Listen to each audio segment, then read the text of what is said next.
What's up, people? This is Prakash from On Life. Welcome back to another video. So எங்கே போயிட்டுருக்கேன்னா, Royal என்ஃபீல்டில் gorilla launch பண்ணுறாங்க இங்கே எங்கள் ஊரில்.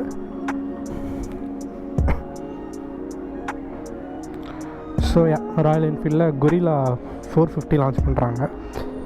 அதான் போயிட்டு எப்படி இருக்குன்னு பார்த்துட்டு வந்துடலாம் அப்படின்னு சொல்லிட்டு நான், நோ பிளான் விக்கி, அப்புறம் ஐயப்பாவும் வரேன்ருக்கான். ஸோ 3 பேரும் போய் பார்க்க போகிறோம்.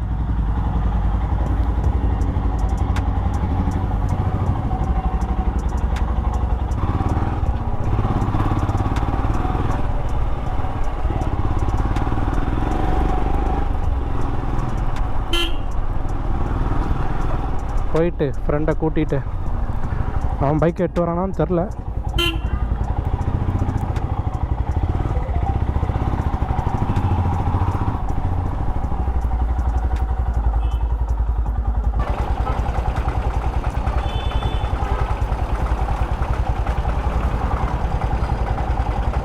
ரெண்டில் ஒன்று தொடு ப்ரோ.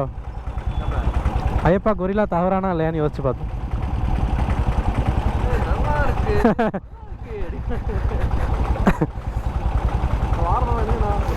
ஃபோன் அடித்தேன், எடுக்கலை. பண்ணி பார்க்குறியா?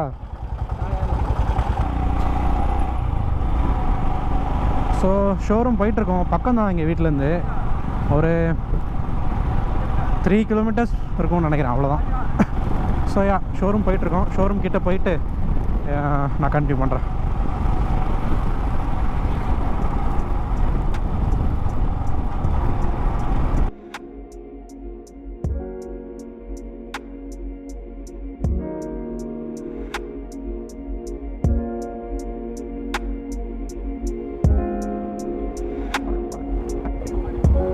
கேதிக்கு முன்னாடி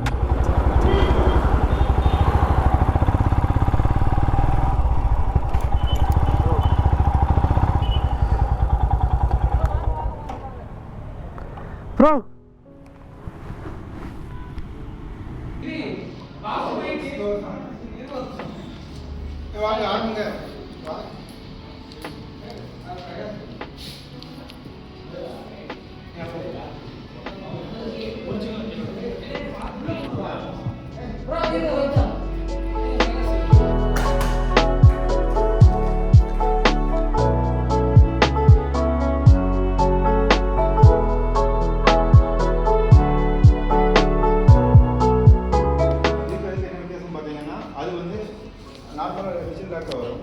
இது வந்து ஃபுல் டிஸ்பிளே, டிஎஃப்டி டிஸ்பிளேவோட வருது. இதில் வந்து பார்த்தீங்கன்னா ஃப்ரண்ட் டயர் வந்து 17 120 17 வருது. பேக் டயர் வந்து 17 160 வருது.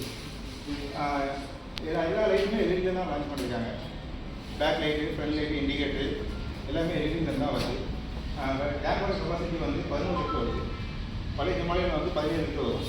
இது வந்து 11 லிட்டர் வருது. இதோட இன்ஜின் பார்த்தீங்கன்னா 450 சர்ஃபார் 450 லிக்விட் கூலர் இன்ஜின் வருது. ஏர் கூலர் கிடையாது, லிக்விட் கூலர் வருது. அப்புறம் ரெண்டாவது பார்த்தீங்கன்னா சஸ்பென்ஷன் வந்து மோனோ சஸ்பென்ஷன் வருது. ஃப்ரண்ட் போர்க்கு வந்து 40 சென்டிமீட்டர் ட்ராவல் ஆகும். பேக் சென்டிமீட்டர் வந்து 140 சென்டிமீட்டர் ட்ராவல் ஆகும். அதாவது 2+ டயர் வருது. பழைய கம்பெனியில் பார்த்தீங்கன்னா 4 டயர் வரும். இது 2+ டயரோட லான்ச் பண்ணியிருக்காங்க. சீட் ஹைட் வந்து பார்த்தீங்கன்னா 280 வரும். விமானம் வந்து 852 சீட் ஹைட்டு. இது அதோட லோவாக போட்டிருக்காங்க. 280 சீட் வரும். கிரவுண்ட் கிளியரன்ஸ் பார்த்தீங்கன்னா இது 169 வரும். மற்ற கிரவுண்ட் கிளியரன்ஸு நார்மலாக அவ்வளோதான். இது போல் வேறு கிரவுண்ட் தான்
கைஸ் நம்ம இப்போ கொரில்லா 450 ஓட்டிகிட்ருக்கோம்.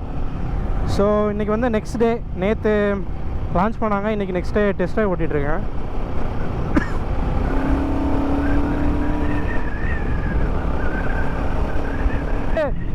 பறக்குது. தேர்ட் கியரில் போட்டு ஆக்சலரேஷன் கொடுத்தோன்னா வண்டி மட்டும் முன்னாடி போகுது, நம்ம அந்த பின்னாடியே இருக்கோம். அவ்வளோ பவர் வண்டிக்கு. எனக்கு இந்த வண்டியோட ஸ்பெக்ஸ் எல்லாம் பற்றி எதுவுமே தெரில, ஏன்னா நான் ஸ்பெக்ஸ்லாம் எதுவும் பார்க்கல, ஜஸ்ட்டு ஒரு ரைடிங் ஃபீட்பேக் மட்டும்தான் எடுக்கிறேன். ஸ்பெக்ஸ் எல்லாமே நான் இதே வீடியோலேயே முன்னாடி அந்த ராயல் என்ஃபீல்டில் எக்ஸ்பிளைன் பண்ணியிருப்பாங்க. ஸோ அதுதான் இந்த வண்டியோட ஸ்பெக்ஸ் எல்லாமே.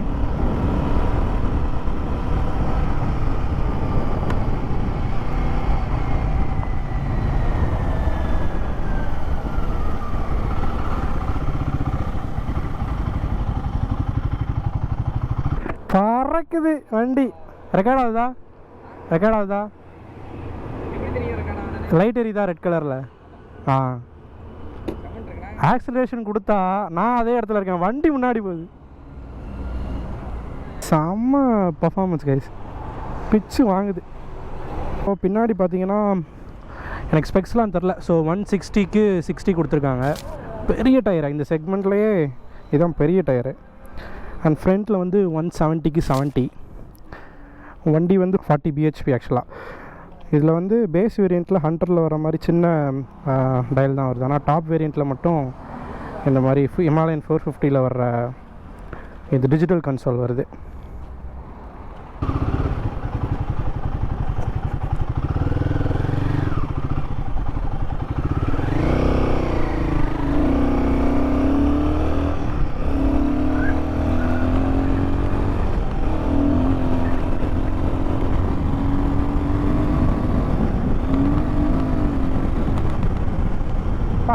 பிரேக்ஸும் செம்மையாக இருக்குது கைஸ்.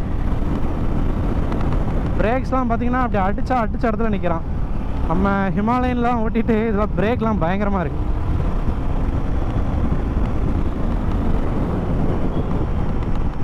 ஸோ ஷோரூமில் போய் வண்டியை விட்டுட்டு அவர் அதே மாதிரி சஸ்பென்ஷனும் நல்லாயிருக்கு.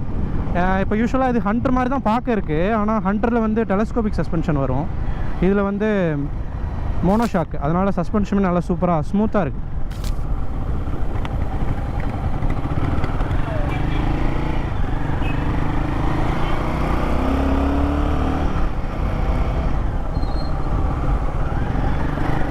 ஸோ இப்போல்லாம் ஜம்ப் ஆச்சு, ஒன்றுமே ஃபீல் ஆகலை, ஸ்மூத்தாக இருக்குது.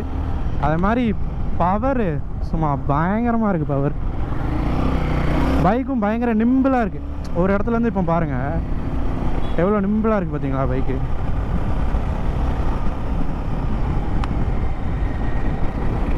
என்னடா ரோட்டில் எப்படி ஓட்டிகிட்ருக்கேன்னு நினைக்காதீங்க, ஜஸ்ட்டு காட்டுறதுக்காக தான் ஓட்டினேன், இல்லைனா இப்படி ஓட்டுற ஆள் இல்லை நான்.